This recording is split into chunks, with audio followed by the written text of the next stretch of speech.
Book 2. To New Adventures. Chapter 1. The Path Forward. As the group finishes their investigation, they head back to the capital Ethanor. Seeing the villages again, they see that all the villages have been evacuated. Jelani, being the most affected by their situation, had a sigh of relief. Seeing them suffering reminded her of how her people were treated in the past.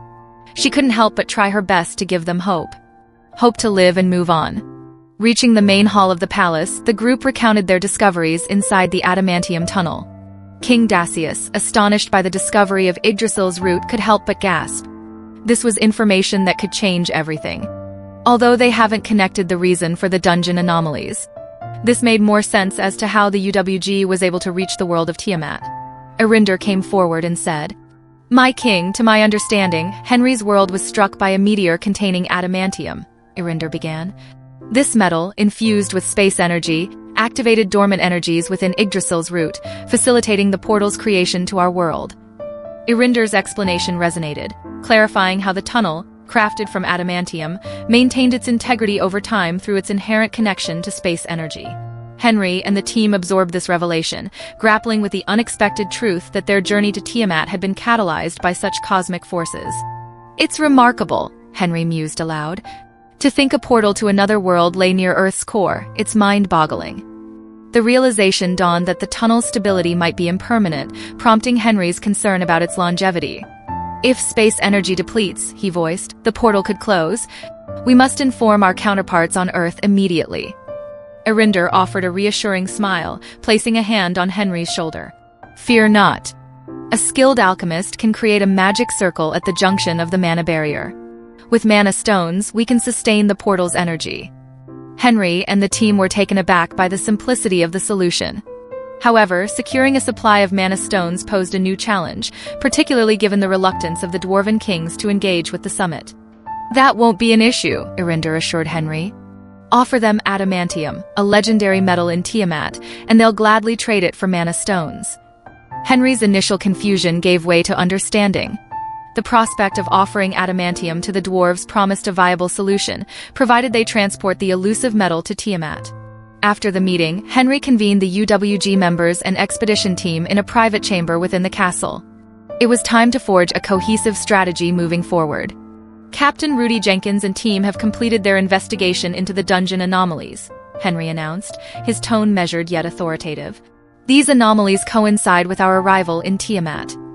"We've mapped the affected dungeons," Captain Rudy Jenkins added, projecting the findings. "They're either new or previously abandoned, clearly linked to our presence." Dr. Rick James rose to offer his insights, drawing connections from their discoveries in the adamantium tunnel.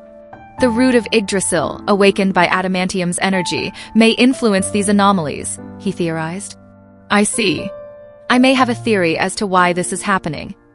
Dr. Rick James stood up and started to explain the reason for the anomalies. He started with the new information from the adamantium tunnel. The reason why the tunnel was able to connect itself to the world of Tiamat and how it was possible was because of the root of Yggdrasil. So you see, we have actually reawakened the root of Yggdrasil. In contrast to the anomalies of the dungeon, it may also be affected by the root of Yggdrasil, and because of it, the levels of the dungeons are being changed. Understanding dawned among the team members as they assimilated the implications. Next was to send everyone back to Earth so they can prepare for next phase. Android Georgia interjected, displaying a detailed map of Tiamat on a screen. "As you all can see, this is the map of what is currently available of the world of Tiamat." A screen showed a huge stretch of land. Here they see the 5 kingdoms of humans and the 3 cultivator sects floating island in the east. Huge stretches of mountains in the middle mark the 2 kingdoms of the dwarves. To the north of the mountains, a gigantic tree is seen marking the kingdom of the high elves. From the west, a huge green forest that was so large that it was larger than all the human kingdoms combined. Down south was the dark forest. The kingdom of the night elves is marked. On the screen mark where they are and also where the tunnel is located. Georgia continued. "The next phase is to build a base where people from Earth can reside. Preferably scientists and military personnel." Georgia pointed to the mark where the tunnel was located. "We will start by renovating the area surrounding the tunnel, as it will serve as one of the main bases. This way, no matter unforeseen circumstances that may occur, we can easily retreat to Earth." Everyone agreed to the plan. No matter what, they were still Earthlings and would still have their best interest to each other. Jabari Amari voiced his opinion. I suggest having representatives to delve deeper into the knowledge of magic. Students with excellent achievements in academics and drive in the pursuit of knowledge. We can also ask the magic academies here to send their representatives to do the same. Learn our science and technology. This way we have a deeper connection with the world of Tiamat. This will start a new age for both worlds. The proposal garnered unanimous approval, signaling a new era of collaboration and exploration. With their plan solidified, the team prepared to implement their strategies, navigating the challenges and opportunities of Tiamat with renewed determination. Chapter 2. The Grand Revelation. 3 months passed since the meeting, and now there is a base constructed at the location where the tunnel was first built. A small military base consisting of temporary housings for whoever is passing through the tunnel. Back on Earth, all members of the Unified World Government, UWG, and the expedition team had returned, marking the conclusion of one phase and the beginning of another. An emergency broadcast gripped the attention of citizens across the UWG. On screens large and small, the familiar figure of 7th Sector Representative Henry McLaren stood, his demeanor serious yet tinged with excitement. Citizens of the Unified World, Henry began, his voice resonating with authority. With the World Piercer Project, we have accomplished what was once thought impossible. We have discovered a portal to another world. Gasps echoed in living rooms and public squares alike. The disbelief and awe were palpable. To think that such a monumental discovery could occur in their lifetime, it was both thrilling and unnerving. We have spent months establishing diplomatic relations with the leaders of this newfound world, Tiamat, Henry continued, his tone now hinting at the challenges overcome and those yet to come. Ruppert and Penelope watched the broadcast from their living room, sitting on the edge of their seats.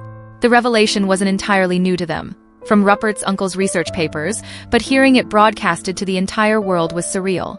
Wow, they actually went public with it, Ruppert muttered, half to himself, disbelief etched on his face.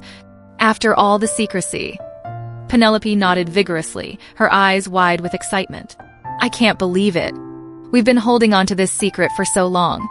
It's like a weight lifted off our shoulders. Ruppert grinned, his excitement infectious. Yeah, now we can finally talk about it openly. No more sneaking around in school. I know, right? But now we have cheats for knowing more about it. Ha ha ha, Penelope laughed. As they spoke, the broadcast continued, Henry McLaren's words resonating with the promise of a new era for humanity. The reactions across the world varied, some in disbelief, others in eager anticipation of what lay ahead. Conversations buzzed with speculation and excitement, filling the air with a sense of shared destiny. This discovery will mark a new age for mankind and further push us to our fullest potential, Henry declared, his voice carrying a note of optimism that resonated deeply with listeners. The broadcast concluded, leaving behind a charged atmosphere. For Ruppert and Penelope and countless others like them, this was more than just news. It was the beginning of a journey they had only dreamed of. The following day, Unified Science High School buzzed with talk about the broadcast. While some students were engrossed in the news of a new world, others were indifferent, more focused on graduating and either going to college or entering the military. Hey Ruppert, let's have a sleepover at your house tonight, okay? Penelope suggested. Ruppert, lost in daydreams about Tiamat, didn't hear Penelope until she nudged him sharply. Ha! Oh yeah, cool. Ruppert replied, snapping back to reality. That evening, Ruppert heard the doorbell ring and was shocked to find Penelope standing there with her overnight bag.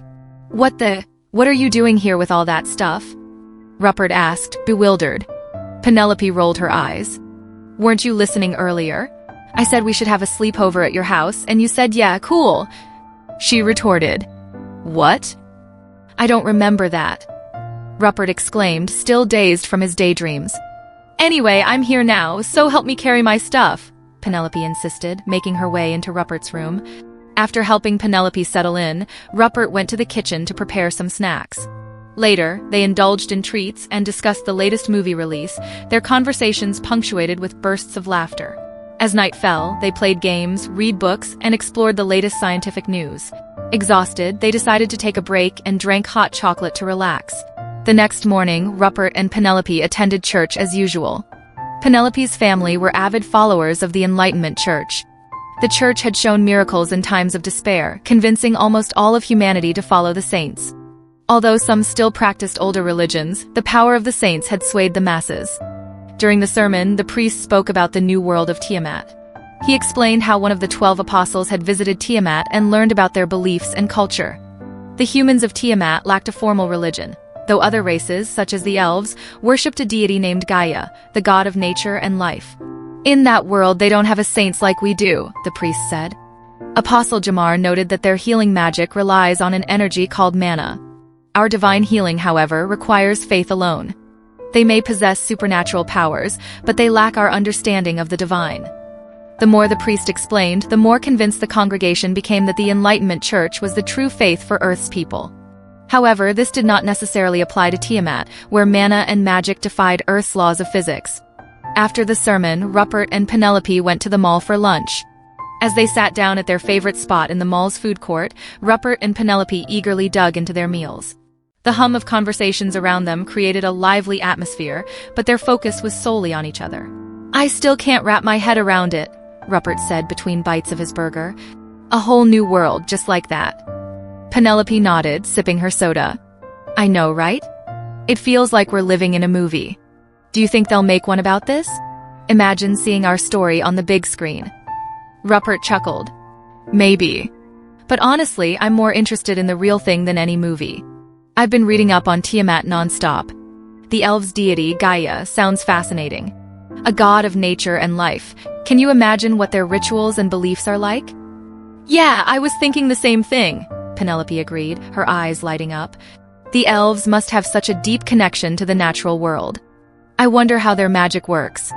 Do you think it's tied to their worship of Gaia?" "Probably. It's so different from anything we have here. I mean, our healing is all about faith, but they use mana.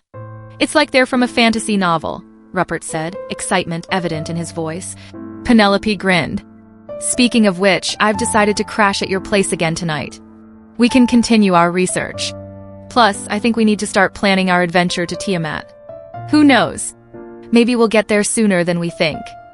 Ruppert raised an eyebrow, a smile tugging at the corner of his mouth. "You're always welcome, you know that. But planning an adventure to another world? That's a bit ambitious, even for you." "Come on, Ruppert. We've been dreaming about this ever since we found out about it. Now it's actually possible," Penelope said, her enthusiasm contagious. "And besides, 2 heads are better than 1. We need to be ready for anything if we're going to make it to Tiamat."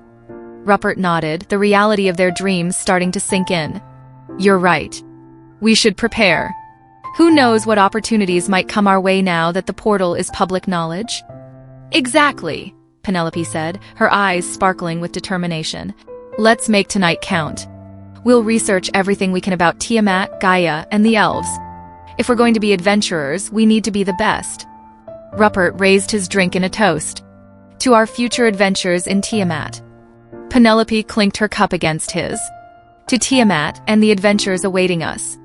As they finished their lunch, the excitement of their shared dreams filled the air. The world of Tiamat was closer than ever, and with each other's support, they felt ready to face whatever challenges lay ahead. Later that night, they spent the evening talking about their dreams and goals for the future, the excitement of the new world of Tiamat fueling their ambitions. Chapter 3. Dreams and Destinies. Ruppert sprawled across his bed, surrounded by scattered comic books and half-open textbooks on ancient mythology. The soft glow of his desk lamp illuminated the room, casting a warm ambience as he tapped away on his tablet, engrossed in a video lecture. Penelope sat cross-legged on the floor beside him, flipping through an old atlas, tracing imaginary routes across continents with her finger. "You know, Penny," Ruppert mused, glancing up from his screen, "I've been thinking a lot about what I want to do after high school." Penelope looked up, her eyes bright with curiosity. "Yeah? What's on your mind, Rup?" He set the tablet aside, leaning back against the pillows. "Well, you know how my uncle, Dr. Adrian, is this amazing scientist with the UWG? I've always admired him, Penny. His work on the world piercer and everything, it's like he's unlocking the secrets of the universe." Penelope nodded, a small smile playing on her lips. "You've got that same curiosity and smarts, Rup. I bet you could be a great scientist too." Ruppert chuckled modestly. "Maybe. But sometimes I wonder if I'm cut out for all that research stuff. I mean, sure, I love learning about it, but... But? Penelope prompted, sensing his hesitation. He hesitated for a moment, then continued, but I also dream about exploring new worlds like Tiamat. Being out there, discovering ancient artifacts, unraveling mysteries. It's like stepping into one of our video games, you know? Penelope's eyes widened with excitement. That would be incredible, Rupp. Imagine what we could find out there. Yeah, Ruppert agreed, his voice tinged with wonder. But then I look at you, Penny. You're so determined to join the UWG military. I've seen how focused you are on that goal. Penelope nodded thoughtfully, her gaze turning inward. Ever since we moved to New York, I've felt this pull towards doing something meaningful. Joining the military feels like my chance to make a difference, to protect people, and maybe, just maybe, get a chance to explore Tiamat. That's brave, Penny, Ruppert said softly, admiration clear in his eyes. I can't imagine how tough it must have been for your family, leaving everything behind in old Mexico. She shrugged lightly, a hint of sadness fleeting across her features. It was hard, yeah. But it taught me that sometimes you have to take risks to chase your dreams. Like you with science and me with the military. They sat in comfortable silence for a moment, the weight of their aspirations hanging between them like a shared secret. I guess, Ruppert finally broke the quiet, we both just want to make a mark, right? To leave something behind that matters. Penelope nodded, her expression resolute. Yeah, Rupp. And who knows? Maybe one day we'll be out there, side by side, exploring Tiamat together. Ruppert smiled warmly at her, a spark of excitement dancing in his eyes. Yeah, Penny. I'd like that. As the night wore on, they continued to discuss their dreams, weaving plans and possibilities into the fabric of their future. In that small room, surrounded by worlds both real and imagined, Ruppert and Penelope found solace in each other's ambitions, forging a bond that would carry them through the challenges ahead. In their shared dreams and aspirations, Ruppert and Penelope found not only hope, but also the strength to pursue their destinies, whatever they may hold. The morning sun filtered through Ruppert's bedroom window, casting a gentle glow over the scattered books and papers that adorned his desk. With a yawn, he stretched and glanced at the clock. It was time to meet with his colleagues in the science club for their latest project, a collaborative thesis on a full-dive virtual reality headgear. Meanwhile, across town, Penelope bid Ruppert goodbye and made her way home. The familiar streets of New York buzzed with activity as she navigated her way through the bustling crowds. Her thoughts drifted back to the conversation with Ruppert the night before, filling her with renewed determination. Arriving home, Penelope quickly changed into her workout gear, a comfortable tank top and leggings, before grabbing a light breakfast. With practiced efficiency, she packed her gym bag with essentials and headed out the door. The local gym, nestled amidst the urban landscape, welcomed her with the familiar scent of sweat and determination. Penelope greeted her self-defense instructor, a seasoned professional with a no-nonsense attitude and years of experience. Their training sessions were rigorous, focusing on agility, strength, and techniques tailored for real-world scenarios. Meanwhile, Ruppert arrived at the school's science club room, where his fellow enthusiasts awaited him. The room hummed with excitement and the low murmur of discussions on quantum mechanics and virtual reality technology. They were a diverse group, each member bringing their unique expertise to the table. "Morning, Ruppert," greeted Emily, a programming whiz with a penchant for complex algorithms. "Ready to dive into the VR headgear project?" Ruppert nodded eagerly, taking a seat at the table strewn with laptops and schematics. "Absolutely. I've been thinking about some enhancements we could incorporate." Their discussion flowed seamlessly as they brainstormed ideas, debated algorithms, and plotted their course of action. Ruppert's mind buzzed with possibilities, his passion for technology and exploration driving him forward. Back at the gym, Penelope focused intently on her training, honing her reflexes and mastering new techniques under the watchful eye of her instructor. Each movement was precise, each strike deliberate, a testament to her dedication and determination to excel.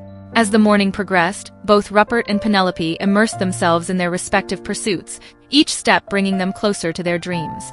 In the heart of New York, amidst the noise and hustle, they carved out their paths with unwavering resolve, bound by friendship and a shared vision of the future. Their journey had only just begun, but with every challenge they faced and every dream they chased, Ruppert and Penelope knew that they were one step closer to the adventures that awaited them in Tiamat, the world of their dreams and aspirations. An emergency announcement has caught the world's attention for the second time this week. Seventh Sector representative announces an exchange program for the relationship between Tiamat and Earth to progress further and deepen our bond. The news about people from Tiamat coming here was the talk of the world. Social media full of rumors and fake news.